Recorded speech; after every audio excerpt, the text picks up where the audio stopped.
ԱՄՆ նախագահ Թրամփի կողմից 907 բանաձևի կասեցումը Ադրբեջանի կապանքներն արձակեցին։ Այս բանաձևը սահմանափակում էր ԱՄՆ կառավարության ուղղակի օգնության տրամադրումը Ադրբեջանին։ Հիմա վերլուծաբանների Ադրբեջանը Վաշինգտոնի համար ռազմավարական կարևորություն ունեցող երկիր է եւ հանդիսանում է Արևմուտքի դարպասը դեպի էներգառեսուրսներով հարուստ կենտրոնական Ասիա։ Մինչև 907 բանաձևի կասեցումը Ադրբեջանը միջնորդներով էր գնում զինատեսակները, շատ ավելի թանկ։ Հիմա այդ երկիրը ավելի էժան կարող է զենք զինամթերք ձեռք բերել։ Ադրբեջանը շարունակում է գնել նորագույն ռազմական տեխնիկա, ուղաթիռներ, ինքնաթիռներ, համազորային կայանքներ եւ քարոզչական նպատակով հայտարարում է, թե ռազմական բյուջեն է կրճատում։ Այսինքն իբր բյուջեն կրճատումը, որտեղ ձգտում է խաղաղության։ Խաղաղության ձգտողը ամիսը 1-2 անգամ զորավարություն չի անցկացնում։ Մի քանի օր առաջ է տանկային զորավարություն Թուրքիայի Վրաստանը, ճիշտ է։ Դրանից առաջ եւ հիմա Կասպից ծովում նավատորմի զորավարություն։ Ալիևը միամիտներին կարող է հավատ ներշնչել, թե ռազմական բյուջե է կրճատում։ Հնարավոր է, չէ՞, որ հանրային դաշտում երևացող բյուջեից բացի Ադրբեջանն ունենա նաև ռազմական սև բյուջե, չերևացող գանձանակ շատ ավելի մեծ գումարներով։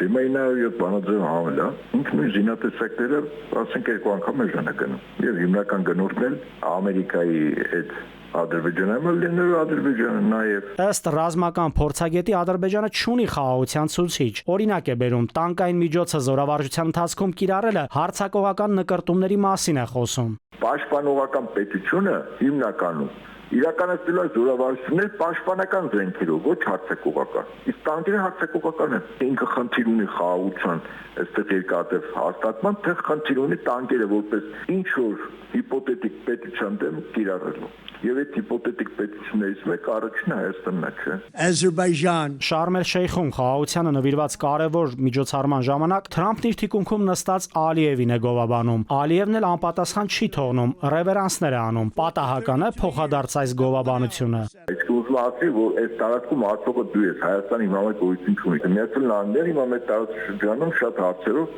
առաջնահերթում է, որ Ադրբեջանն է այստեղ որոշիչն է, ոչ թե Թուրքիան։ Որքան էլ Հայաստանում հայտարարեն խաղաղությունը, պատերազմ չի լինելու, ռազմական փորձագետն այնուամենայնիվ հարցնում է, ինչպես պատերազմ չի կարող լինել, երբ ամբողջ աշխարհը տուրբուլենտության մեջ է։ Ասում է, պատահական չէ, որ Ալիևը շփման գծի Հայաստանի հետ սահմանների երկայնքով նոր զորամասեր է կառուցում։ Ինչի համար է դա անում։ Դա իր հենակետերն է, որտեղ հարձակումից առաջ զորքերա բերելու չոլի մեջտեղ չի պահելու։ Եվ եթե հանկարծ հայկական կողմը ինչ որ ուղղությամբ փորձի հակահարձակում անել այդ ուղղություններով,